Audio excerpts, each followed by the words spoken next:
Good evening everyone. PIB series के अंदर आज 18 जून है। आज हम 17 जून के जो आर्टिकल हैं उनका डिस्कशन करने वाले हैं। और आपको पीडीएफ है वो हमारी ऐप के ऊपर मिलेगी। आपको पता है अभी टेलीग्राम बंद है, बैन कर रखा है, तो इसलिए हम ऐप के ऊपर आप जाओगे तो हमारी ऐप पे जाओगे, स्टडी विद डीजे ऐप है, तो वहाँ पे आप जाके चेक करना। एंड्रॉइड और आईओएस दोनों के ऊपर है वो। और आप चेक करोगे, फ्री मटेरियल करके सेक्शन है साइड में, लेफ्ट साइड में मेन्यू सेक्शन है, उसके अंदर जाके आप देखोगे तो वहाँ पे एक पीआईबी का अलग से एक फोल्डर बना रखा है, तो वहाँ पे जाके आप इसको डाउनलोड कर सकते हो। और उसके अलावा जो वीपीएन वाला है तो वो अभी नहीं बन हो पाएगा क्योंकि ये इलीगल है, आपको पता है।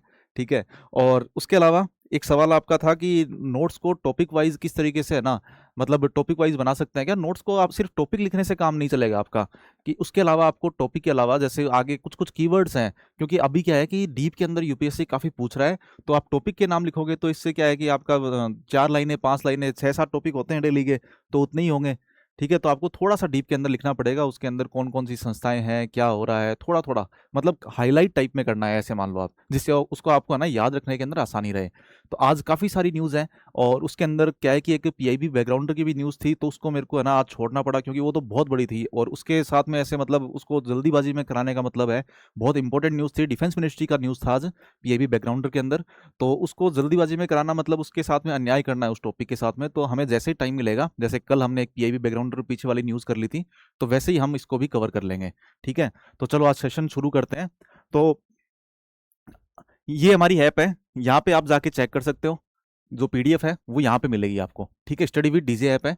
और हमारा मेंस आंसर राइटिंग एक प्रोग्राम है, और उसके अलावा हिंदी लिटरेचर का प्रोग्राम है। ये दोनों प्रोग्राम है साथ में चल रहे हैं। तो मेंस आंसर राइटिंग प्रोग्राम है जो 6 महीने के लिए चलेगा। धर्मेंद्र जाखड़ सर हैं वो करवा रहे हैं, उनके पास में 4 इंटरव्यू देने का एक्सपीरियंस है। और उसके अलावा जो हिंदी लिटरेचर वाला है वो श्याम सर करवा रहे हैं। तो उन्होंने इस बार सिलेक्शन हुआ था उनका, और आईआरएस शायद उनको मिल जाएगा, आईआरएस आईटी। तो उनके 269 नंबर हैं वो हिंदी लिटरेचर के अंदर आ रखे हैं। तो आप ये दोनों जो मेंस आंसर राइटिंग प्रोग्राम है और हिंदी लिटरेचर का आंसर राइटिंग प्रोग्राम है वो आप जाके चेक कर सकते हो। यहाँ पे स्टडी विद डीजे ऐप है ना, इसके ऊपर जाके आप चेक कर सकते हो, देख लेना। यदि उसके अंदर डेमो क्लासेस भी हैं और कोई भी आपको डाउट हो तो यहाँ पे आप कॉल करके पूछ सकते हो। ठीक है। तो चलो आज सेशन शुरू करते हैं।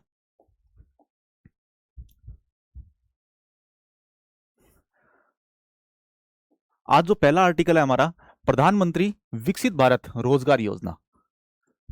प्रधानमंत्री विकसित भारत रोजगार योजना इससे संबंधित है। अभी क्या है कि प्रधानमंत्री जी ने इसके लिए कुछ फंड एलोकेशन वगैरह किया है, तो उससे संबंधित ये आर्टिकल था। ये फंड एलोकेशन हमारे लिए इंपॉर्टेंट नहीं है, ये योजना इंपॉर्टेंट है। तो इसके बारे में क्या है कि जैसे आपको पता है कि हमारी जो ज़्यादातर जनसंख्या है, मतलब 80 से 90% जनसंख्या है ना, वो अनौपचारिक क्षेत्र के अंदर आती है, इनफॉर्मल सेक्टर के अंदर आती है। मतलब जिनको बीमा सुविधाएं तरीके से या फिर पेंशन सुविधाएं ये सब नहीं मिलती, ईपीएफओ के अंदर ऐड नहीं है, ईएसआईसी के अंदर ऐड नहीं है। ठीक है। तो ये सब सेक्टर होते हैं वो इनफॉर्मल सेक्टर होते हैं, जैसे मतलब एग्रीकल्चर सेक्टर वाले जैसे काम करने वाले हो गए, गीग इकोनॉमी वाले हो गए, इस तरीके से जितने भी सेक्टर हैं इनफॉर्मल सेक्टर के अंदर आते हैं। तो इनको औपचारिकरण करने के लिए सरकार बढ़ावा दे रही है। और यदि यदि कोई कंपनी है वो औपचारिकरण करती है, यदि किसी का भी मतलब किसी अपने इंस्टीट्यूट का करती है या फिर रोजगार देती है किसी को, तो उनको क्या है कि दोनों तरफ से, जैसे मतलब एक तो जो रोजगार प्राप्त करता है और एक रोजगार देने वाला है, तो दोनों को है ना इंसेंटिव दे रही है सरकार। तो उसके संबंधित ये स्कीम है। और अभी पीआईबी बैकग्राउंडर के अंदर जितना दिया हुआ है हम उतना ही समझ लेते हैं एक बार। ठीक है। इसके अंदर तो देखो इतना ही दिया है कि भाई औपचारिकरण करने के लिए स्कीम है, पहली बात। ठीक है। फॉर्मलाइजेशन के लिए स्कीम है। उसके बाद में इसका दूसरा उद्देश्य क्या है, सामाजिक सुरक्षा की, मतलब जो सभी सेक्टर के अंदर जो रोजगार क्षमता वाले जो सेक्टर हैं, तो उसके अंदर काफी सारे लोग हैं ऐसे काम करते हैं, तो उनको क्या है कि सामाजिक सुरक्षा मिल सके, जैसे बीमा सुरक्षा हो गई, पेंशन सुरक्षा हो गई, ये सब प्रोवाइड करवाने के लिए स्कीम है। ठीक है।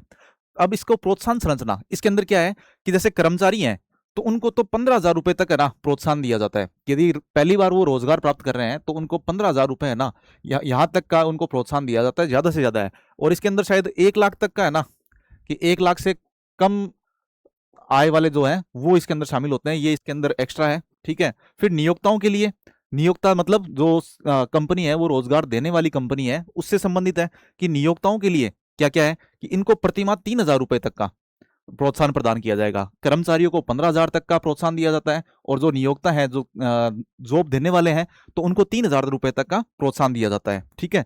ये दोनों चीजें क्लियर हो गई। उसके बाद में क्या है कि मैन्युफैक्चरिंग सेक्टर है ना, जो विनिर्माण सेक्टर है, जैसे मतलब एमएसएमई वगैरह हो गए, ये सब हो गए, तो इनको ध्यान में रखते हुए ना इनको तो 4 सालों की अवधि तक ये दिए जाते हैं। ठीक है। और यदि दूसरे सेक्टर है, सर्विस सेक्टर वगैरह दूसरे सेक्टर हो गए, तो उसके लिए 2 साल के लिए ना ये लाभ उठा सकते हैं। तो मैन्युफैक्चरिंग के लिए ज्यादा है, और बाकी सेक्टर है जो सर्विस सेक्टर वगैरह है तो उनके लिए कम है। ठीक है,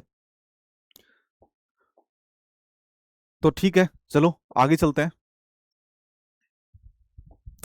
ये आर्टिकल हमारा पर्यावरण और वन और जलवायु परिवर्तन मंत्रालय इससे संबंधित है, और इसमें क्या है कि अभी मरुस्थलीकरण और सूखा निवारण दिवस ये 17 जून को था। ठीक है, तो इसके संबंधित UN CCD, united nation convention on to combat desertification, ठीक है, यूएनसीसीडी की फुल फॉर्म ये है। तो ये क्या है कि जैसे मतलब रियो सम्मेलन हुआ था, उसके अंदर यूएनसीबीडी, यूएनएफसीसीसी और यूएनसीसीडी, ठीक है, ये 3 संस्थाएं ये बनी थी। ठीक है, संस्थाएं मतलब ये मान लो कि एक एग्रीमेंट हुए थे ये। तो इसके अंदर क्या है कि ये तो एक मतलब बाइंडिंग है लीगली, मतलब इसके अंदर यदि कोई भी नियम बनाए जाते हैं तो सभी देशों के ऊपर ये बाइंडिंग होंगे, मतलब उनके लिए जरूरी होगा कि उनको फुलफिल करना ही होगा। ठीक है, तो यूएनसीसीडी के बारे में है। और उसके अलावा क्या दे रखा है इसके अंदर, जैसे बोन चैलेंज की बात कर रखी है कि उसके लक्ष्य के मुकाबले हमने कितना कर लिया है, ये सब दे रखा है। तो बोन चैलेंज है वो यूएनसीसीडी का पार्ट नहीं है, ये अलग से है। ये क्या है, जर्मनी के अंदर है ना, जर्मनी में 2011 के अंदर इसकी बैठक हुई थी, और इससे संबंधित जैसे मतलब कि जो डेजर्टिफिकेशन है, मतलब मरुस्थलीकरण है, तो उसको कम करने के लिए ये एक बोन चैलेंज है। इसके अंदर हर एक देश ने है ना, पहले तो वैश्विक रूप से एक डिसाइड किया गया था एक लक्ष्य, फिर उसके बाद में हर एक देश है उन्होंने भी अपने अपने ना लक्ष्य डिसाइड किए थे इसके तहत। तो जर्मनी के अंदर ये हुआ था, और ये आईयूसीएन आईयूसीएन है और जर्मनी है, इन दोनों का की भागीदारी के तहत हुआ था ये। ठीक है, फिर उसके बाद में वैश्विक संस्थाएं वो देश हैं तो वो भी इसके अंदर शामिल हो गए थे। तो आगे देखते हैं। देखो, पहली बात तो है यूएनसीसीडी के अंदर अंतर्गत है ना, अभी 17 तारीख को ये सम्मेलन हुआ है। ठीक है, उसका विषय क्या था इस बार की थीम क्या है यूएनसीसीडी की, चारागाह पहचाने, मतलब चारागाह है तो उनको पहचानो, उनका सम्मान करो और पुनर्स्थापित करो, कि उनको वापस है ना रीजनरेट करो, रीबिल्ड करो। ठीक है, तो आपको पता होना चाहिए कि जैसे मतलब डेजर्टिफिकेशन है तो इसका मतलब ये नहीं है कि सिर्फ और सिर्फ रेगिस्तान फैल रहा है तो इसका मतलब डेजर्टिफिकेशन हो गया, नहीं। इसका मतलब ये है कि जैसे जो बंजर भूमियां हैं या फिर पानी की जहाँ पे कमी हो रही है, कृषि के क्षेत्रफल है तो वो कम होता जा रहा है, तो ये सारी चीजें ना ये डेजर्टिफिकेशन के अंदर आ जाती है, मतलब इसके अंदर मरुस्थलीकरण है ना इसके अंदर आ जाएंगे। तो इन सबसे कॉम्बैट करने के लिए, इनसे सबसे लड़ाई करने के लिए ये यूएनसीसीडी है। ठीक है, तो अब भारत में मरुस्थलीकरण की स्थिति क्या है। तो पहली बात तो है कि भारत मरुस्थलीकरण और भूमि क्षरण एटलस, ठीक है, ये एटलस सरकार निकालती है। तो उसके अनुसार क्या है कि 97.85 इतना मिलियन है ना जो हेक्टेयर भूमि है, तो वो हमारी हमारी जो बंजर हो चुकी है। ठीक है, तो ये टोटल जो भूमि है उसका लगभग 30%, ये आपको ध्यान रखना है। आप कहीं पे भी यूज में ले सकते हो, जैसे मतलब सूखा ग्रस्त क्षेत्र हो गया, बंजर भूमि के संबंधित कोई क्वेश्चन आ गया, एग्रीकल्चर सेक्टर में कोई क्वेश्चन आ गया, या एनवायरमेंट में भी कोई क्वेश्चन आता है, तो आप 30% है ना ये डाटा याद रख सकते हो। या ये याद रहता है तो ये सबसे अच्छा है कि 29.77% है वो भूमि क्षरण हो चुका है हमारा, या मरुस्थलीकरण से प्रभावित है हमारा एरिया। ठीक है, फिर उसके बाद में शुष्क भूमि है, तो शुष्क भूमि भी हमारी ये बहुत ज्यादा फैल चुकी है, लगभग इतना हेक्टेयर है, तो ये कह रहा है। फिर उसके बाद में भारत की प्रतिबद्धताएं, अब बोन चैलेंज है। पहली बात तो है भारत ने बोन चैलेंज है तो उसको स्वीकार किया था। बोन चैलेंज के अंदर मैंने आपको बताया जर्मनी और आईयूसीएन है, ये दोनों मिलकर 2011 के अंदर इसको शुरू किया था, ये लिखा हुआ है इसके अंदर 2011। फिर उसके बाद में 2030 तक दुनिया भर में 350 हेक्टेयर जो खराब भूमि है, मतलब जो डेजर्ट भूमि है, तो उसको बहाल करना है ना, इसका लक्ष्य था। तो कि 2030 तक हम 350, ये इंपॉर्टेंट है ये डेटा, कि 2030 तक 350, 2030 और 350, ये चीजें आपको ध्यान रहनी चाहिए। ठीक है, इतना ही लिखना होता है आपको नोट्स के अंदर।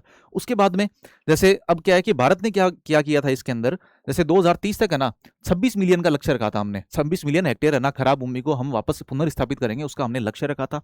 तो अभी तक भारत 21.76 मिलियन है हेक्टेयर है, ये हम वापस पुनर्स्थापित कर चुके हैं। मतलब जो बंजर भूमि थी तो उसको है ना एक ग्रीनलैंड टाइप में, या फिर ना वहाँ पे पानी वगैरह की सुविधाएं, या फिर ना उसको सही करने के लिए, ठीक है, हम प्रयास हम पूरा कर चुके हैं। ठीक है, तो हमारा लगभग काफी कमी बचा है अभी। उसके बाद में रोजगार सृजन होता है इससे, कि मतलब बंजर भूमि है तो उसके पुनर्स्थापन होगा, तो उसके अंदर है ना जो व्यक्ति दिवस है, मतलब मनरेगा के तहत भी कर रहे हो या किसी भी के तहत कर रहे हो आप, तो ना ये मतलब रोजगार दिवस है, ये भी सृजित होते हैं इससे। तो ये हो गया हमारा डिजर्टिफिकेशन से संबंधित आर्टिकल था। हाँ, इसमें और है कि भारत और क्या क्या प्रयास कर रहा है, ये मैं भूल गया था। अरावली ग्रीन वॉल, कि जैसे मतलब अफ्रीका के अंदर भी है ना एक ग्रीन वॉल बनाई जा रही है, उस आधार पे अरावली है तो वहां पे भी एक ग्रीन वॉल स्थापित की जा रही है। जैसे मतलब कि जो राजस्थान के पश्चिमी हिस्से के अंदर जो मरुस्थल इलाका है, तो उसकी जो मरुस्थल की मिट्टी है तो वो आंधी वगैरह ऐसे चलती हैं, तो उसकी वजह से क्या है कि जो पूरी राजस्थान है वहां पे भी है ना डेजर्टिफिकेशन फैल रहा है। ठीक है, तो उसको रोकने के लिए अरावली के अंदर एक ग्रीन वॉल, वहां के जो 5 किलोमीटर का एरिया है तो उसके ऊपर जैसे मतलब वन वन वगैरह बढ़ाना, इस तरीके से प्रयास किए जा रहे हैं। तो ये अरावली ग्रीन वॉल पहले ये सरकार ने लेके आई है और वित्तीय वर्ष 2025-26 के अंदर दौरान इन निर्धारित वार्षिक लक्ष्यों को पार कर लिया है कि जितना हमने लक्ष्य किया था उससे हम ऊपर आ चुके हैं। ठीक है, फिर उसके बाद में मिष्टी स्कीम है। मिष्टी स्कीम के अंदर क्या है कि मैंग्रोव क्षेत्र है ना उसको वापस है ना पुनर्स्थापित करने के लिए स्कीम है। तो वर्ष 2028 तक है ना इतना हेक्टेयर है ना हमें पुनर्स्थापित करने का लक्ष्य है। ये भी इंपॉर्टेंट है। ये मतलब बहुत इंपॉर्टेंट, जैसे एनवायरनमेंट की कोई भी स्कीम होती है ना वो इंपॉर्टेंट ही होती है, आपको लगा के रखनी है। ठीक है, तो जैसे 5400 हेक्टेयर है और 2028 तक है। ठीक है, फिर उसके बाद में प्रधानमंत्री कृषि सिंचाई योजना है। इसके तहत भी आपको पता है कि भूमि का उपचार वगैरह होता है, या मतलब एरिड लैंड है तो उसको ना, मतलब एरिड का मतलब सूखाग्रस्त क्षेत्र है तो उसके अंदर वहां पे पहुंचाया जाता है पानी। तो उसका जो कौन सा जल संभर वाला क्षेत्र है, इसके अंदर काफी सारे जो पॉइंट्स हैं कृषि सिंचाई योजना के अंदर, तो उसका एक सब पॉइंट है जल संभर वाला। तो वो क्या करता है कि भूमि का उपचार करने के काम आता है। फिर उसके बाद में हरित भारत मिशन, हरित भारत मिशन है और एक कैंपा है। कैंपा आपको पता है कंपनसेंट्री एफोरेस्टेशन वाला है, और मैं बता चुका हूँ इसके बारे में, कैंपा के बारे में। ठीक है, तो हरित भारत मिशन है, इसके तहत भी क्या है कि ना इतने लाख हेक्टेयर है ना क्षेत्र को हरियाली बढ़ाने के लिए ना, मतलब ग्रीन बनाने के लिए ग्रीन इंडिया मिशन शुरू किया गया था। और 5 वर्षों में कैंपा फंड के जरिए ना इतने हेक्टेयर है ना उसके अंदर वृक्षारोपण किया जा चुका है। कैंपा फंड आपको पता है, मैं वापस नहीं बताऊंगा। ठीक है, और यदि आपको आपको पता है तो आप है ना कमेंट बॉक्स के अंदर भी लिख के बता सकते हो। फिर संयुक्त वन प्रबंधन, joint forest management. Joint forest management क्या होता है कि इसके अंदर सरकार है और उसके साथ में जैसे मतलब समुदाय है, तो ये दोनों मिलके और है ना उसको फॉरेस्टेशन को है ना बढ़ावा देने का काम करते हैं। और उसके बाद में जैसे है ना मान लो कि वहां के एरिया के अंदर जो समुदाय है तो वही है ना उससे लाभ भी प्राप्त कर सकता है, मतलब लकड़ी वगैरह या फिर है ना वहां से जो वन उत्पाद होते हैं उनको भी संग्रहण करके उसके बाद में उनको यूज में ले सकता है, अपने व्यापार के अंदर भी काम ले सकता है। तो इस तरीके से दोनों दोनों मतलब सरकार और जो कम्युनिटी है, सोसाइटी है, तो मतलब समाज है, तो वो दोनों मिलकर इसके अंदर ना जॉइंट फॉरेस्ट मैनेजमेंट करते हैं। तो इसके अंदर क्या है कि सामुदायिक वन प्रबंधन प्रणालियों में से एक है, ये विश्व की सबसे बड़ी वन प्रबंधन प्रणालियों में एक है, मतलब ये हम बहुत बड़े स्तर पर कर रहे हैं। ठीक है, फिर मृदा स्वास्थ्य कार्ड है, सॉइल हेल्थ कार्ड है। आपको पता है कि ना सॉइल को खराब ना हो, वहां पे यूरिया वगैरह का ज्यादा उपयोग ना हो, तो उसके लिए क्या है सॉइल हेल्थ कार्ड सरकार लेके आती है। और उसके अंदर है ना ऐसे पता चलता है कि यहाँ पे ना इस उर्वरक की कमी है, इसको सिर्फ इतना परसेंटेज ही डालना है, ज्यादा नहीं डालना है, किस मात्रा के अंदर डालना है उसका हमें पता चलता है। उसके बाद में तकनीकी निगरानी के लिए जैसे इसरो ने क्या है कि अलग अलग प्लेटफॉर्म है ये बनाए थे, जैसे भुवन प्लेटफॉर्म है, ठीक है, वेज प्लेटफॉर्म है, और उसके बाद में युक्त धारा है। युक्त धारा तो आपको पता होगा मनरेगा वाला है ये। ठीक है, कि मतलब मनरेगा का जितना काम हुआ है तो उसको ना जियो स्पेशल तरीके से पता चल जाता है। उसके बाद में वेट्स है, तो वेट्स भी है ना जैसे मतलब किस किस एरिया के अंदर जो वन वगैरह है तो उनकी वो बड़े हैं या फिर फसल है तो वो कितनी अच्छी हुई है, तो वो सब है ना इसके अंदर वेट्स है, इसके तहत किया जाता है। और भुवन भी इसका इसरो का ही है, मतलब जियो स्पेशल डेटा वगैरह है यही लिया जाता है भुवन प्लेटफॉर्म के अंदर ही। और ये युग धारा है ना ये भुवन प्लेटफॉर्म के तहत ही है। अब अब हमारा अगला आर्टिकल है smart warehousing system. Smart warehousing system, तो इसका मतलब क्या होता है कि जैसे मान लो कि हमारे यहाँ पे एक स्मार्ट ना वेयर हाउस वगैरह, आपको पता है कि एफसीआई के अलग अलग जगह गोदाम होते हैं, तो उसके अंदर स्मार्ट तरीके से मान लो कि एक ट्रक आया है और ट्रक आके अंदर मतलब गोदाम के अंदर आया तो अपने आप ही वहां पे गेट खुल गया। फिर उसको तोलना है तो तोलना भी है ना अपने आप ही हो गया ऑटोमेटिक तरीके से। मतलब इसके अंदर internet of things, artificial intelligence, इस तरीके की जो टेक्नोलॉजी है उनका यूज में लेते हुए ऑटोमेटिक तरीके से तराजू तराजू है तो उसके ऊपर सामान चला जाएगा। किसी को है ना जैसे मानवीय हस्तक्षेप है उसकी वो कम हो जाएगा, भ्रष्टाचार वगैरह खत्म हो जाएगा। और फिर जैसे ही वो भंडारण हुआ वहां पे, तो उससे क्या है कि आगे जैसे सरकार के पास में ना डेटा पहुंच जाएगा कि भाई ये यहाँ पे एफसीआई का गोदाम है, तो यहाँ पे ना इतना इतना है ना ये गेहूं है, चावल है, ये सारी चीजें हैं। हमें पता है कि हमारा जो पीडीएस सिस्टम है उसके लिए ये सारी चीजें जरूरी होती हैं। वेयर हाउस के अंदर ही ना अपना जो खाना वगैरह मतलब गेहूं वगैरह ये सारी चीजें होती हैं, ये है ना सड़ जाती हैं, गल जाती हैं, तो वो सब न हो स्मार्ट तरीके से। वहां पे क्या है कि जैसे नमी वगैरह भी होती है, ठीक है, तो नमी ज्यादा हो गई है, बारिश वगैरह के अंदर सही से काम नहीं कर रहा है जो शेड वगैरह लगे हुए हैं, तो उसके लिए भी क्या है कि ये स्मार्ट वेयर हाउसिंग सिस्टम है, ये भी है ना उसके अंदर बता देगा कि यहाँ पे इतनी नमी है, या फिर टेम्परेचर ज्यादा हो रहा है तो आग लगने की संभावना है। ये इंटरनेट ऑफ थिंग्स आपको पता होगा कि मतलब वस्तुओं का है ना इंटरनेट के ऊपर लेके आना, कि इंटरनेट के थ्रू है ना आपको बता देगा कि नमी का परसेंटेज इतना हो गया है। तो ये सब चीजें इससे स्मार्ट वेयर हाउसिंग सिस्टम है तो इसके तहत हमें पता चल जाएंगे। तो अभी क्या है कि जो हमारे मंत्री हैं प्रहलाद जोशी जी, तो उन्होंने खाद्यान्न भंडारण के लिए इसको ना शुभारंभ किया है। ठीक है, इसके अंदर और क्या है,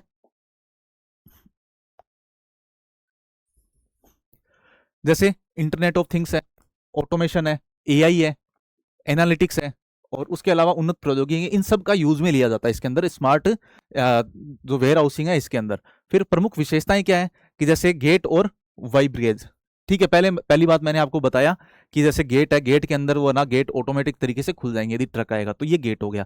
फिर वेइंग ब्रिज होता है, मतलब तोलने वाला जो सिस्टम है, मैंने आपको बताया था कि तोलने वाला सिस्टम है, वो वेइंग ब्रिज हो गया। फिर उसके बाद में उनका स्वचालन हो जाएगा, मतलब ऑटोमेटेड तरीके से चीजें हो जाएंगी।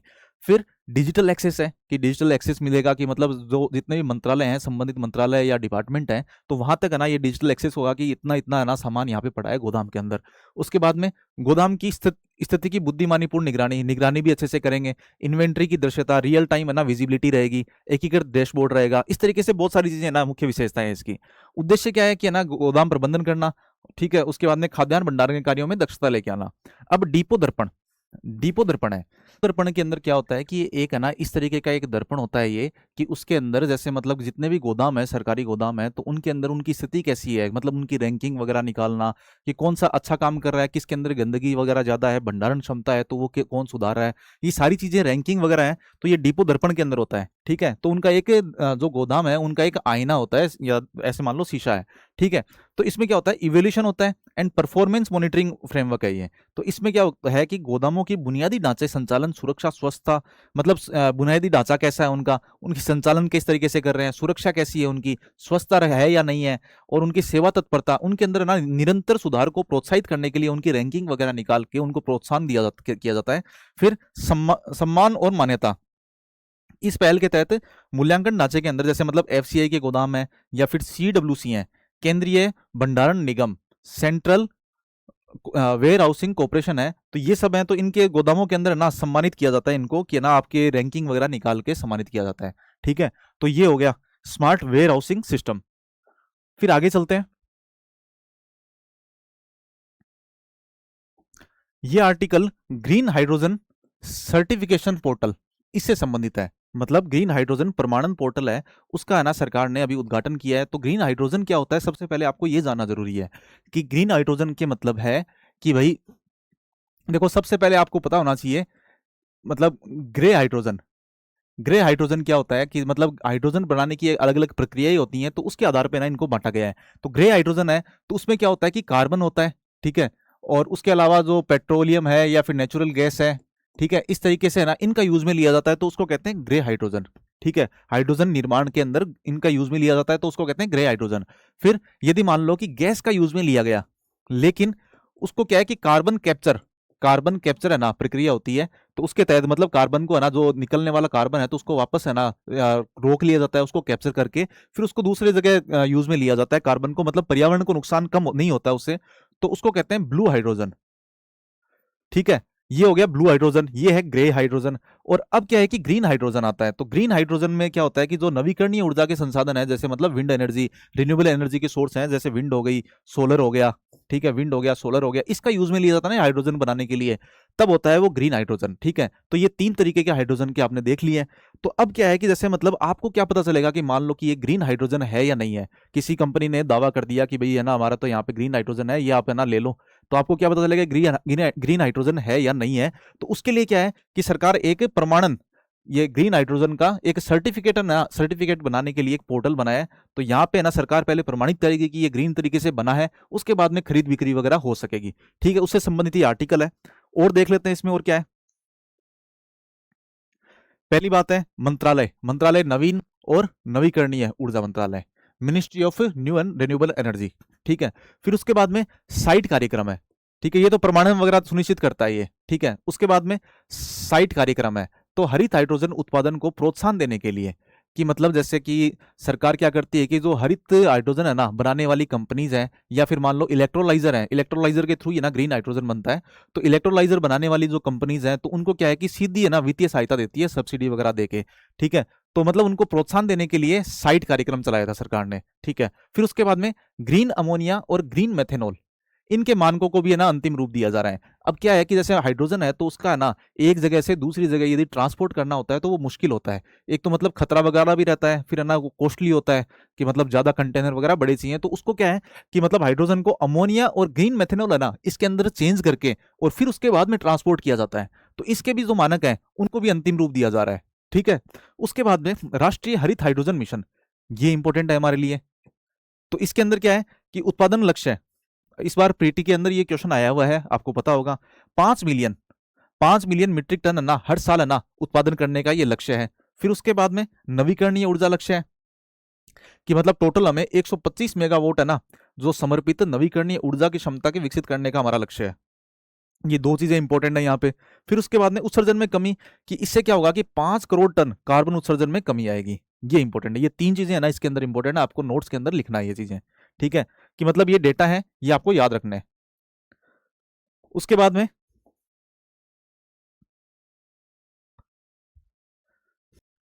देखो अगला आर्टिकल है ना हमारा, हिमालय के अंदर किस तरीके से एयर पोल्यूशन है तो वो ज़्यादा हो रहा है उससे संबंधित आर्टिकल है। आप जैसे पता है कि जैसे दिल्ली वगैरह शहरों के अंदर ना पोल्यूशन है ना वो बहुत ज़्यादा रहता है। लेकिन क्या है कि हम ऐसे सोचते हैं कि मतलब हिमालय क्षेत्र के अंदर तो पोल्यूशन कम होगा। लेकिन जैसे डीएसटी है, डिपार्टमेंट ऑफ साइंस टेक है, तो उसके अंदर एक एरीज नाम की संस्था आती है, तो उन्होंने अभी है ना शोध किया है। और वहाँ पे उन्होंने को पता चला है कि जैसे उत्तराखंड के अंदर एक मुंशियारी नाम की जगह है, तो वहाँ पे ना किस तरीके से पोल्यूशन है वो ज़्यादा हो रहा है।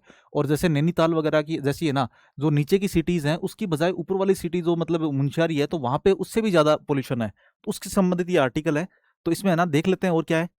जैसे पहली बात तो है कि डिपार्टमेंट ऑफ साइंस टेक है, उसके अंदर एरीज नाम की संस्था आती है। ठीक है, ये हमने देख लिया। फिर उसके बाद में गैर मिथेन हाइड्रोकार्बन, पहली बात तो आपको हाइड्रोकार्बन के बारे में पता होना चाहिए कि जैसे मान लो कि वाहन वगैरह चलते हैं तो जैसे मतलब ईंधन है, पेट्रोल है, डीजल है, इस तरीके से ना इनके मतलब जलने के बाद में ये क्या है कि धुएं के रूप में इनका जो उप उत्पाद टाइप में से निकलता है, धुआं निकलता है, पूरी तरीके से जलते नहीं है। जलने नहीं जलने की वजह से जो है ना धुएं के रूप में बाकी चीजें निकल जाती हैं उसके अंदर से, जो उसको तो हाइड्रोकार्बन कहते हैं। लेकिन उसमें से जो गैर मिथेन है ना, मिथेन को हटा दिया जाए तो वो कहते हैं गैर मिथेन हाइड्रोकार्बन, एनएमसी, NMHC। ठीक है, तो उसमें क्या है कि द्वितीयक प्रदूषण है उनका निर्माण होता है। जैसे ओजोन है, ओजोन आपको पता है कि दो टाइप की होती है, गुड ओजोन और बैड ओजोन, दो तरह की होती हैं। लेकिन ये क्या है ओजोन का निर्माण करती हैं। जो हाइड्रोकार्बन है ये ना इसमें क्या है कि जैसे मतलब बेंजीन टाइप में इस तरीके से है ना ये एक दो चीजें इसके अंदर शामिल होती हैं।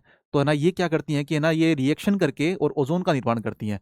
ओजोन क्या है कि एक सेकेंडरी पोल्यूटेंट है। सेकेंडरी पोल्यूटेंट और प्राइमरी पोल्यूटेंट में आपको अंतर पता होना चाहिए। सेकेंडरी मतलब द्वितीयक, और प्राइमरी मतलब प्राथमिक। ठीक है, तो प्राथमिक पोल्यूटेंट कौन से होते हैं, जैसे मतलब सीधे वाहनों से निकलने वाला जो धुआं है तो उसके अंदर जैसे CO2 हो गया, SO2 हो गया, सल्फर डाइऑक्साइड हो गया, ये सब क्या है प्राइमरी पोल्यूटेंट होते हैं। प्राथमिक जो प्रदूषक हैं वो होते हैं। सेकेंडरी पोल्यूटेंट होते हैं कि जो मतलब है ना वायुमंडल के अंदर जाएंगे, फिर रिएक्शन करेंगे, रिएक्शन के बाद में अपने आप ही बनते हैं। ठीक है, तो उसमें होता है ओजोन होता है। ठीक है, उसके अलावा द्वितीयक एरोसोल है, ये सब है ना सेकेंडरी पोल्यूटेंट के अंदर आते हैं और ये इससे बनते हैं। ठीक है, जैसे मतलब ये NMCS है, इनसे है ना जो बनेंगे तो ये ओजोन भी बनेगा। तो इन दोनों चीज़ों की है ना अभी दिक्कत है। वहाँ पे जो पहाड़ी क्षेत्र है तो वहाँ पे है ना ये तो एक तो मतलब गैर मिथेन हाइड्रोकार्बन हो गए, और यहाँ पे द्वितीयक एरोसोल, ओजोन, इस तरीके से है ना ये काफ़ी सारे जो प्रदूषक हैं वो वहाँ पे नुकसान पहुंचा रहे हैं, प्रदूषण कर रहे हैं। ठीक है, तो इससे संबंधित ये आर्टिकल था। उसमें क्या है कि जैसे ओजोन का प्रभाव आपको पता है कि जैसे मैंने आपको बताया कि एक तो बेंजीन हो गया और एक जाइलिन है। ठीक है, तो ये है ना ये क्षोभ मंडल के अंदर जाते हैं, फिर उसके बाद में ये ओजोन बनाने का काम करते हैं। ठीक है, तो ये इसके हाइड्रोकार्बन के ना उप उत्पाद होते हैं। ठीक, फिर उसके बाद में मौसमी रुझान, मतलब सीजन के तरीके से आप देखते हो कि दिल्ली के अंदर तो सर्दियों के अंदर ज़्यादा रहता है, मौसम खराब रहता है, पोल्यूशन वगैरह ज़्यादा रहता है। तो लेकिन यहाँ पे क्या है, सर्दियों में तो कम रहता है और मानसून में भी कम रहता है। लेकिन जैसे वसंत का ऋतु है और शरद ऋतु है, इस टाइम पे है ना इनकी जो वायुमंडल के अंदर जो मतलब ये पोल्यूटेंट है तो इनकी सांद्रता है वो ज़्यादा रहती है इस टाइम पे। ठीक, तो इसके अंदर यही दे रखा है। और क्या है, जैसे LPG डीजल है तो इनसे है ना गतिविधियों से वायु गुणवत्ता प्रभावित हो रही है वहाँ पे। फिर तुलनात्मक रूप से जैसे मतलब कि है कि मुंशियारी है तो उसकी तो हाइट है ना वो कम है, ज़्यादा है, और नैनीताल है उसकी कम है, तो वहाँ पे है ना अभी हालांकि नैनीताल की तुलना में तो है ना यहाँ पे ज़्यादा है मुंशियारी में, लेकिन क्या है कि जैसे शहर वगैरह है तो इनसे तो थोड़ा कम ही है, हालांकि इतना नहीं है। फिर उसके बाद में स्वास्थ्य जोखिम, जैसे बेंजीन है, तो बेंजीन यदि दीर्घकालिक संपर्क रहता है ना बेंजीन से, तो उससे क्या है कि कैंसर का खतरा बढ़ जाता है। तो आपको इस आर्टिकल के अंदर बेंजीन या फिर primary pollutant, secondary pollutant, good ozone, bad ozone, ये जो कीवर्ड मैंने बताया ये ध्यान में रखने हैं। फिर उसके बाद में क्षोभ मंडलीय ओजोन, क्षोभमंडलीय ओजोन में क्या है, आपको बता दिया मैंने कि मतलब नीचे की जो ओजोन होती है, क्षोभमंडल के अंदर ओजोन होती है, वो तो बैड ओजोन कहते हैं, और गुड ओजोन होती है जो मतलब हमारे लिए अच्छी होती है, तो वो क्या है कि पराबैंगनी किरणें रोकती है। तो आपको पता है, आप 9th 10th में पढ़ चुके हो इन चीज़ों को तो, ठीक है। तो वो समताप मंडल में होती है। फिर बेंजीन है, तो बेंजीन भी एक खतरनाक प्रदूषक है, तो ओजोन ओजोन के निर्माण में काम करता है ये।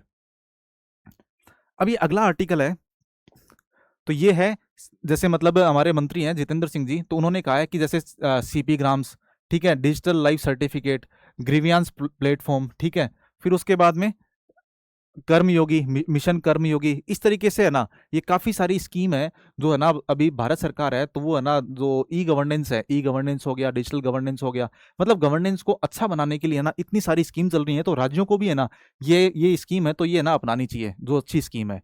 तो इसके लिए उन्होंने प्रोत्साहित किया राज्यों को, ठीक है। तो हमें इनको एक साथ में स्कीम को दे रखा है, जो आप पेपर 2 के अंदर है ना, पेपर 2 के अंदर गवर्नेंस वाला पार्ट है ना, उसके अंदर आप ऐड कर सकते हो इसको।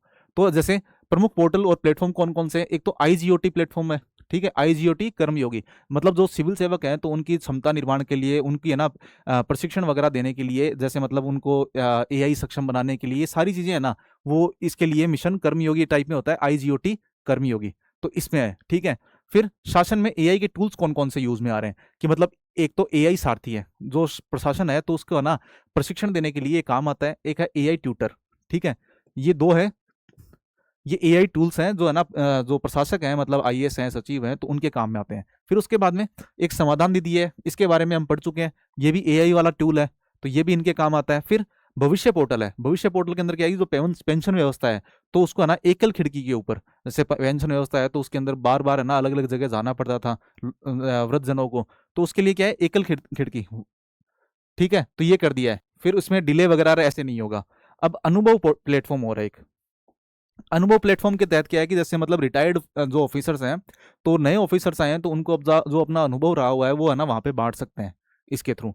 फिर उसके बाद में भारत पोल है, जैसे इंटरपोल है उसी तरीके से भारत पोल है, कि जो मतलब ड्रग्स तस्करी या साइबर सुरक्षा, इस तरीके से जो एक देश से दूसरे देश के अंदर प्रत्यर्पण वगैरह करना होता है, तो ये सब है ना, जैसे मतलब इंटरपोल होता है, तो उसी तरीके से भारत पोल भी है ना, ये संस्था है। फिर उसके बाद में अभय एआई है, तो ये भी एक एआई चैटबॉट टाइप में है, जो नए अपराध है, नए उभरते हुए, मतलब आपको बता दिया मैंने, नार्को, आतंकवाद वगैरह, इस तरीके से और भी होते हैं, साइबर अपराध, ये सब है ना इस प्लेटफॉर्म के जरिए ना, इनका एआई प्लेटफॉर्म होता है, ये एआई चैटबॉट है ये, ठीक है।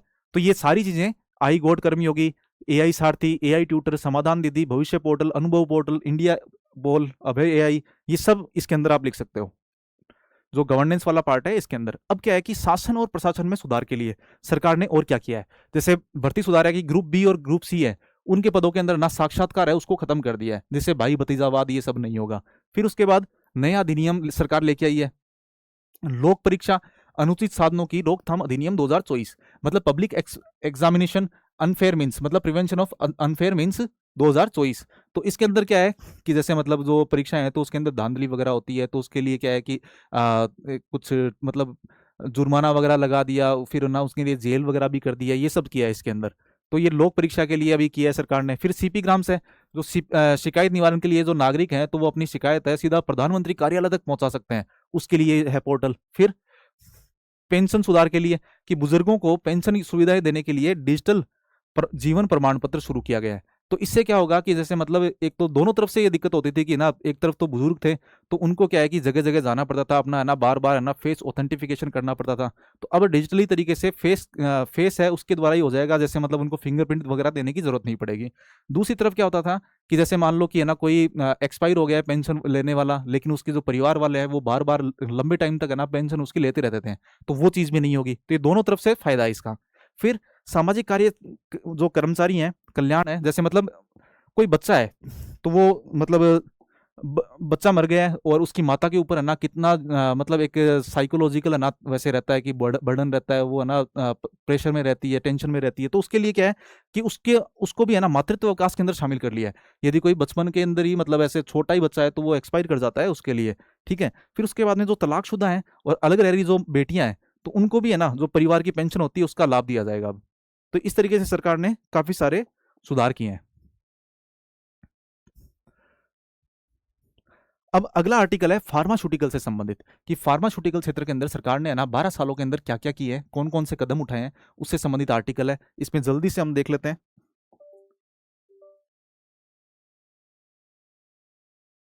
तो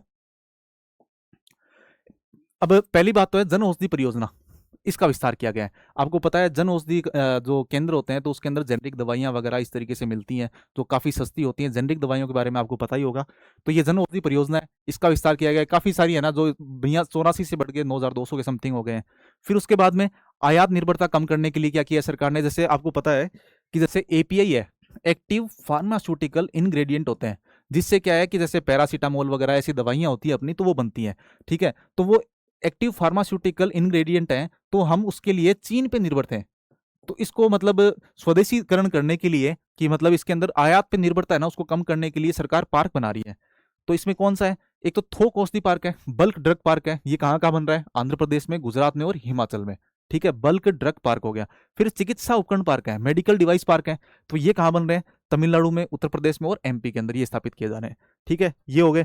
फिर उसके बाद में बायोफार्मा शक्ति पहल है एक, बायोफार्मा शक्ति पहल।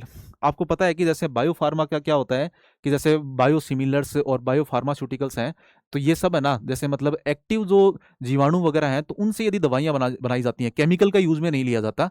केमिकल तो आपको पता है, जैसे पैरासीटामोल हो गई या नॉर्मल जो दवाइयाँ होती हैं वो हो गई। लेकिन यदि जैसे कोविड-19 की वैक्सीन है, तो या फिर मान लो कि कैंसर की है ना, अभी जो नई दवाइयाँ आ रही हैं, तो वो सब है ना, जो एक्टिव तरीके से, जो मतलब एक्टिव या इनएक्टिव है ना जीवाणु है, तो उनके द्वारा बनाई जाती हैं, तो उसको क्या कहते हैं, बायोफार्मा कहते हैं। ठीक है, तो अब इसकी सरकार क्या है, 5 सालों के अंदर ना 10,000 करोड़ करोड़ रुपए देगी। और जो जेनरिक दवाइयों के अंदर तो भारत ना बहुत अच्छा कर ही रहा है, लेकिन जो बायोफार्मा है इसके अंदर भी अच्छा कर सके। हम मैं पहले करवा चुका हूँ, अभी 4-5-7 दिन पहले ही करवाया था हमने। ठीक है, तो इसमें बायोलॉजिक्स है। बायोलॉजिक्स का मतलब तो ये नॉर्मल होता है, कि मतलब जो मैंने अभी बता दिया। फिर बायोसिमिलर्स हैं, ये क्या होते हैं, कि जैसे बायोलॉजिक्स हैं, तो उसी की जो जेनरिक दवाइयाँ होती है ना, मतलब सस्ती बनने वाली दवाइयाँ मान लो, तो वही बायोसिमिलर्स होती हैं। तो उनके है ना जैविक दवाइयों को सस्ता और सुलभ बनाने के लिए है। ठीक है, तो ये तो नॉर्मल दवाइयाँ हैं। बायोलॉजिक्स मैंने बता दिया कि दवाइयाँ जो मतलब जिसमें जीवाणु वगैरह होंगे, और ये उनका ये है जेनरिक दवाइयाँ हैं उनकी। फिर पीएम पीडीएस, इसमें क्या होता है, कि जैसे फार्मास्यूटिकल है, मेडिकल डिवाइसेस संवर्धन है। अच्छा, फार्मास्यूटिकल और मेडिकल डिवाइस संवर्धन और विकास योजना, ये है इसका नाम, कि मतलब फार्मास्यूटिकल उद्योग को बढ़ाने के लिए, या मेडिकल डिवाइस है तो उनके निर्माण के लिए ना ये स्कीम लेके आई थी सरकार। तो इस तरीके से हमने देख ली ये चीजें, फार्मास्यूटिकल के अंदर सरकार ने क्या क्या किया है। अब उसके बाद में अगला है गाजियाबाद गोवंश अपशिष्ट से समृद्धि की पहल। अभी क्या है कि जैसे गाजियाबाद है, तो वहां पे क्या है कि जैसे स्वच्छ भारत मिशन अर्बन है ना, उसके तहत क्या किया है इन्होंने, जैसे मतलब गाय का गोबर है, तो वो यदि खुले में छोड़ दिया जाता है, तो उससे क्या है कि मीथेन गैस बनती है, जो पर्यावरण प्रदूषण के लिए मतलब बहुत ज्यादा खराब करती है हमारे लिए। तो उसमें क्या है कि गोवंश का जो अपशिष्ट है, तो उससे क्या है कि इन्होंने एक पेंट बनाया है। तो पेंट है, तो वो मतलब जो छतों के ऊपर यदि आप पेंट कर दोगे, तो 3 से 5 डिग्री तक है ना, उनका टेम्परेचर है वो कम हो जाएगा। तो इससे संबंधित है, कि पहली बात है स्वच्छ भारत मिशन अर्बन है 2.0, इसके लिए है। फिर उसके बाद में शीतलता प्रदान करने वाला पेंट होता है, इसके अंदर काफी सारी चीजें मिला दी जाती हैं। जैसे गोबर है तो उसके साथ में चूना हो गया, जस्ता हो गया और प्राकृतिक गोंद हो गया, ये सब मिला के किया जाता है। ठीक है, तो अभी इसको क्या है कि अवार्ड मिला है, तो वो अवार्ड कौन सा है वो देखेंगे हम। पहली बात तो पहले मैंने बता दिया, मीथेन गैस का उत्सर्जन करते हैं, तो ये हमारे लिए जहरीले रसायन की तरह होती है। फिर 3 से 5 डिग्री है ना, ये पेंट है, तो ये गर्मी कम कर देता है। सेल्फ हेल्प ग्रुप है, ये महिला सशक्तिकरण के अंदर काम आ रहा है, कि इसमें क्या है, सेल्फ हेल्प ग्रुप है तो ये शामिल है। तो फिर उसके बाद में अब क्या है कि ये ब्लूमबर्ग फिलेंथ्रोपीज मेयर्स चैलेंज 2025 ये जीत लिया इन्होंने। ठीक है, इसके अंदर क्या है कि 630 शहर थे, उसमें से शीर्ष 24 के अंदर शामिल हो गया है। अब क्या है कि यूएनडीपी है, तो ये इनको पैसा देगी, लगभग 8-8.5 करोड़ के समथिंग है ना, इनको पैसा दिया जाएगा अनुदान के तौर पे। अब क्या है कि ये पहला राज्य नहीं है, पहला शहर नहीं है, सॉरी, कि जिसको है ना ये अवार्ड मिला है। इससे पहले 2021 के अंदर राउरकेला है ना, उसको भी मिल चुका है। ठीक है, तो ये नीचे दिया हुआ है, राउरकेला है, इसको पहला अवार्ड मिला था। और इसको क्या मिला था, सौर ऊर्जा संचालित कोल्ड स्टोरेज, कि कोल्ड स्टोरेज है तो उसको है ना सौर ऊर्जा से संचालित करने वाला है ना, इन्होंने एक पहल की थी, तो उससे संबंधित इनको मिला था पहले। ठीक है, तो 2021 के अंदर इनको मिल गया था। अब अगला आर्टिकल है ना, एनएसओ से संबंधित है, एनएस राष्ट्रीय सांख्यिकी आयोग। ठीक है, तो इससे संबंधित है। पहली बात तो ये है, देखो ये है ना गैर वैधानिक है, वैधानिक नहीं है, मतलब कोई एक्ट वगैरह से नहीं बना है। ठीक है, और संवैधानिक भी नहीं है, आपको पता है ये तो। फिर उसके बाद में इसका एक अध्यक्ष होता है, एक अध्यक्ष होता है, और इसके 4 सदस्य होते हैं। ठीक, दूसरी, फिर तीसरी बात है कि इसमें जो नीति आयोग के जो सीईओ होते हैं, वो पदेन सदस्य होते हैं, मतलब सीईओ कोई भी बनो इसका सदस्य बन जाएगा। ठीक है, तो ये चीजें इसके अंदर हैं। और उसके अलावा और क्या है, देख लेते हैं। पहली बात तो ये देखो, आप इसका इनका नाम देख सकते हो, डॉक्टर सेबल चट्टोपाध्याय, ये इनका नाम है अध्यक्ष का। इनका चुनाव अभी किया गया है, पर है ना ये हमारे काम का, यूपीएससी में काम का नहीं है, पीसीएस में भी नहीं पूछता है मेरे को लगता है, फिर भी आप देख लेना। फिर 2005 के अंदर ना इसकी स्थापना की गई थी, पहली बात, ठीक है। फिर अंशकालिक ये एक हो गया, चार सदस्य हो गए। फिर सीईओ मैंने बता दिया आपको। जो सचिव है, मोस्पी है ना, उसके सचिव है ना, वही इसके सचिव होते हैं। उसके बाद में कार्य क्या होते हैं इनके, जैसे राष्ट्रीय नीतियां है ना, जो मतलब सांख्यिकी से संबंधित है ना, जितनी भी नीतियां हैं वो यही बनाता है। फिर जो आधिकारिक आंकड़े हैं, वो ना ये विश्वसनीय तरीके से ना हमें प्रोवाइड करवाता है। फिर आंकड़ों की गुणवत्ता के लिए ना ये वर्गीकरण वगैरह निर्धारित करता है। उसके बाद में जो केंद्र सरकार और राज्य सरकार है ना, उनके बीच में जो सांख्यिकी समन्वय करना होता है, जैसे मतलब मैंने आपको बताया था कि जीएसडीपी है ना, उसका आधार वर्ष है ना, राज्यों के लिए भी ना मैंडेटरी कर दिया है सरकार ने। तो वो मैंडेटरी करना, इसका मतलब क्या है कि राज्य और केंद्र का जो डेटा है वो सेम रहे, इसके लिए ही होता है। अभी हमने 15 दिन पहले किया था शायद इसको, 15-20 दिन पहले। तो स्थापित करना और सांख्यिकी गतिविधियां ना, उनकी सांख्यिकी लेखा परीक्षा, जैसे मतलब आपको पता है कि जैसे मतलब पैसे का लेन देन होता है, उसका ऑडिट वगैरह है तो वो चेक करता है। उसी तरीके से जो सांख्यिकी का डेटा है वो सही तरीके से है या नहीं है, तो उसका ऑडिट है ना ये करता है। सांख्यिकी लेखा परीक्षा है ना ये करता है, ठीक है। तो डेटा का जो लेखा परीक्षा है वो ये करेगा। जैसे मतलब बेरोजगारी वगैरह कितनी है, ये सब कितना है, हमारी जो मतलब पर कैपिटा इनकम कितनी है, ये सब, ठीक है। अब अगला आर्टिकल है शी बॉक्स। ये आर्टिकल है शी बॉक्स से संबंधित है। आपको पता है कि कार्यस्थल पे महिलाओं के साथ में दुष्कर्म से संबंधित एक पोस्ट अधिनियम आया था 2013 के अंदर, ठीक है। तो 2013 के अंदर है ना, उनकी शिकायतों के निवारण वगैरह के लिए ना एक शी बॉक्स है ना, ये भी बनाया गया है अब, ठीक है। ये 2.0 है, 1.0 भी पहले चल रहा था कि महिलाओं की कोई शिकायतें हैं, यदि कार्यस्थल पे उनके साथ में कुछ दुर्व्यवहार हो रहा है तो उसे संबंधित शिकायत कर सकती हैं शी बॉक्स के अंदर, ठीक है। अब क्या है कि ये मिशन शक्ति है, ये महिलाओं के लिए, ये इसके अंदर महिलाओं को मतलब जो लीगल एड वगैरह देनी, ये सारी चीजें इसके अंदर होती है मिशन शक्ति के तहत। तो इसको तहत ही ना इसको लॉन्च किया गया है। अब शिकायत दर्ज करने के लिए सिंगल विंडो डिजिटल प्लेटफॉर्म है ये, ठीक है। और इसके अंदर सभी तरीके की महिलाएं ना वो शामिल हो जाएंगी, चाहे वो सरकारी हो, गैर सरकारी हो, या फिर असंगठित क्षेत्र की हो, कहीं की भी हो, वो सारी महिलाएं इसके अंदर शामिल हो जाएंगी। ओके। फिर नया क्या है इसके अंदर, अब ये क्या है कि विकेंद्रीकृत निगरानी से होगा। अभी जैसे 1.0 तो चल ही रहा था, अब 2.0 के अंदर चेंज क्या किया है कि विकेंद्रीकृत निगरानी होगी। अब इसमें राज्य और जिला स्तर पे ना नोडल अधिकारियों को भी जोड़ा गया है। जो मतलब नोडल अधिकारी है ना राज्य पे, जिला स्तर पे, उनको भी जोड़ा गया है इसके अंदर। फिर इसमें समितियों का डाटाबेस, इसमें क्या है कि सभी आंतरिक समितियां हैं और स्थानीय समितियां हैं, उनका डेटाबेस मौजूद है। जैसे मतलब आंतरिक समिति, और जैसे मतलब आपको पता होना चाहिए कि जैसे ये छोटी छोटी है ना, जैसे कंपनीज होती हैं, तो उनके लिए तो जैसे मतलब 10 से ज़्यादा वाली है ना, यदि कोई कंपनी होगी तो उसके लिए तो है ना एक समिति बनानी जरूरी होगी। तो उसको उसको तो कह देंगे आंतरिक समिति की, मतलब कंपनी के अंदर ही समिति है तो वो होगी। ये यदि मान लो कि 10 से कम संख्या वाली कोई कंपनी है, उसके लिए क्या होगा, तो उसके लिए है ना एक ये समिति नहीं बनेगी, ये एक स्थानीय समिति है ना, एक जिला कलेक्टर होगा तो वो बनाएगा। और वो है ना, जैसे मतलब मान लो कि एक घर के अंदर कोई हमारे काम वाली बाई हो गई या फिर कोई भी हो गया, तो एक एक ही होते हैं, ये 10-10 तो होते नहीं है, कोई कंपनी वगैरह इनके पास में है नहीं, ये असंगठित क्षेत्र के तरीके से हो गए, तो उनके लिए क्या है स्थानीय समितियां होती हैं। तो अब क्या है कि समितियों का डेटाबेस है, इसमें सभी है ना ये समितियां हैं, तो इनका डेटाबेस है ना यहाँ पे मौजूद रहेगा, ठीक है। फिर उसके बाद में विशेषताएं क्या है कि ये पूरी तरह गोपनीय रहेगा, 22 भाषाओं के अंदर है। 2.0 है, ये 22 भाषाओं के अंदर है, अलग अलग भाषाओं के अंदर भी दिया गया है अब, ठीक है। बस यही है। अब सौर ऊर्जा से संबंधित है ना एक लेख था, तो उसमें है ना मेरे को कुछ इंपॉर्टेंट लगे। जैसे मतलब अभी क्या है कि जैसे आईएस है, इंटरनेशनल सोलर लाइंस है, तो उसके महानिदेशक हैं आशीष खन्ना जी, इन्होंने आर्टिकल लिखा है और उससे संबंधित कोई एक वो है कि मतलब इसमें न्यूज आई थी, मतलब लेख है, तो इसमें कुछ कुछ पॉइंट है मेरे को प्री के लिए इंपॉर्टेंट लगे, तो वो हम देख लेते हैं। जैसे मिशन 300 है, ये क्या है कि वर्ल्ड बैंक है और जो अफ्रीकन विकास बैंक है, ये दोनों बैंक, दोनों चीजें हैं, दोनों मिलके और एक ऐसा चीज कर रहे हैं कि जैसे मतलब इनका लक्ष्य है कि इस दशक के अंत तक है ना, जो 30 करोड़ जो अफ्रीकी लोग हैं ना, उनको बिजली ग्रिड से जोड़ा जाएगा, बिजली ग्रिड से जोड़ा जाएगा, तो इसलिए इसको मिशन 300 कह दिया, ठीक है। ये प्री के लिए इंपॉर्टेंट हो सकता है। फिर उसके बाद में global solar facility, global solar facility, जैसे इंटरनेशनल सोलर लाइंस है उससे जुड़ी हुई ये पहली बात।